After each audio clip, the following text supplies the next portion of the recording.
School যোৱাৰ টাইমতে চাওকচোন মনটো এনেকৈ মাৰিলে কোন মাক বাপেকৰ বাৰু ভাল লাগিব।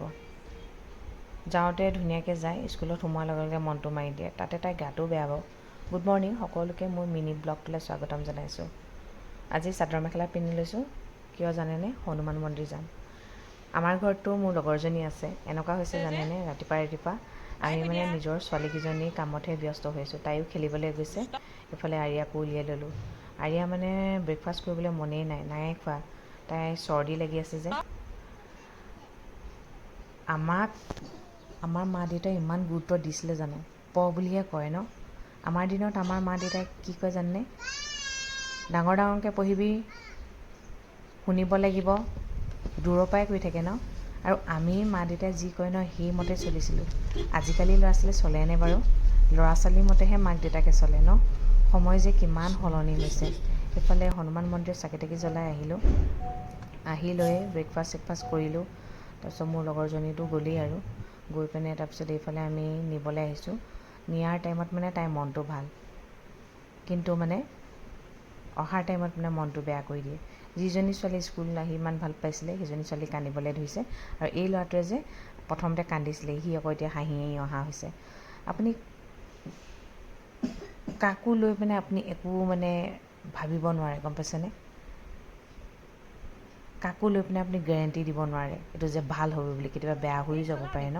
তাৰপিছত টিফিন খালে দেই, আলু পৰঠা দিছিলে, আলু পৰঠা খালে, তাৰপিছত বিস্কুট কেইখনহে নাই খোৱা বুলি কৈছে। তাই ইমান ভাগৰুৱা হৈছে, আহিয়ে মানে মোৰ কোলাত শুইয়ে গৈছেও। কিন্তু তাই এটাই এক্সাইটেড হৈছে, ঘৰলৈ গ'লে যে বাক পাম মানে। তাই মানে মানুহ পালে বিৰাট ভাল পায়। আজিৰ ল'ৰা ছোৱালী আৰু আমাৰ দিনৰ ল'ৰা ছোৱালী, আমাৰ সময়খিনি বহুত বেলেগ কিন্তু। আৰু আজিকালি ল'ৰা ছোৱালীক গুৰুত্ব দিবই লাগিব, ভালকৈ পঢ়াবই লাগিব, কিয়নো যেনে তেনে খাবি বুলি ক'ব নোৱাৰি মানে। এটাই সিদ্ধান্ত ল'ব লাগিব, ভালকৈ পঢ়িবই লাগিব, ভালকৈ চাকৰি এটা কৰিব লাগিব, নহ'লে চলিবলৈ বহুত দিগদাৰ হ'ব। আৰু আমিতো এতিয়া প্ৰব্লেম নোপোৱাকৈ বাৰু চলি গৈছোঁ, কিন্তু আমাৰ ল'ৰা ছোৱালী এইটো কষ্ট পোৱাটো আমি কেতিয়াও নিবিচাৰোঁ ন? বেয়া লাগে ন? মই সেইবোৰ ভাবিলে যে ভয় লাগে। বেছিকৈ ভাবিবও একো লাভ নাই বাৰু, বেছি ভাবি থাকিলেনো কি হ'ব ন? যি সময়ৰ লগে লগে যিটো হ'ব লগা আছে সেইটোৱে হ'ব। আমি বহুত বেছি ভাবোঁ মানে।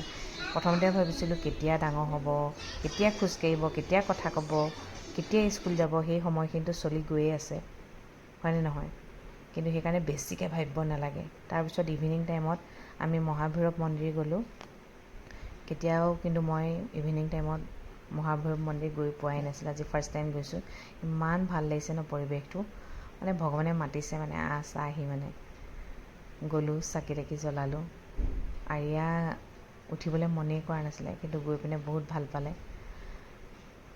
এতিয়া আমি লগৰকেইজনী লগ পাইছোঁ যদিও আমি আমাৰ কথা নাপাতোৱেই, আমি অকল ছোৱালীকেইজনীৰ কথাই পাতোঁ। এতিয়া মন্দিৰো যাওঁ যে আমি কেতিয়াবা, কাৰ কাৰণে যাওঁ? যাতে ছোৱালীজনী ভালে থাকে, ঘৰখন ভালে থাকে, আৰু মানুহজন ভাল লাগে। নিজৰ বুলিবলৈতো আমি একোৱেই নাভাবোঁ ন? হয়নে?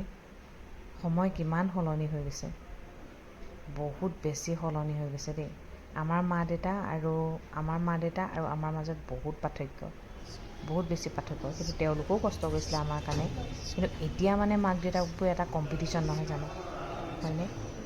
এতিয়া কম্পিটিশ্যনৰ যুগ। এতিয়া মুঠতে যিমান সহজ হৈ আহিছে সিমান টানো হৈ আহিছে, গম পাইছেনে? তাৰপিছত চাকি তাকি জ্বলাই মেলি আহিলোঁ। আহি পিনে বাটতে আমি ফুচকা চুচকা খালোঁ, আৰু খাই লৈ পেণ্টালুঞ্চত সোমালোঁ। গায়ত্ৰী আকৌ মোৰ কাৰণে আৰু আৰিয়াৰ কাৰণে ড্ৰেছ কিনিলে। চাওক, আৰিয়াৰ কাৰণে এই ড্ৰেছটো কিনিছে, ইমান ধুনীয়া লাগিছে। তাৰপিছত মোকো কুৰ্তা এটা দিলে, মই বোলো দিব নালাগে দে, তাই দিছে আৰু এয়া। তাৰপিছত ঘৰলৈ আহিলোঁ। ঘৰলৈ অহাৰ পিছত বোলো ৰিংকুৱে কিনো বনাইছে, পনীৰ বনাইছে। তাৰপিছত ভাত খাই লৈ আৰু নিজে নিজে শুবলৈ আহিলোঁ, কাৰণ কেলৈ পাহি 9টা বজাত খেল আছে, আমাৰ আৰিয়া আকৌ স্কুল আছে নহয়।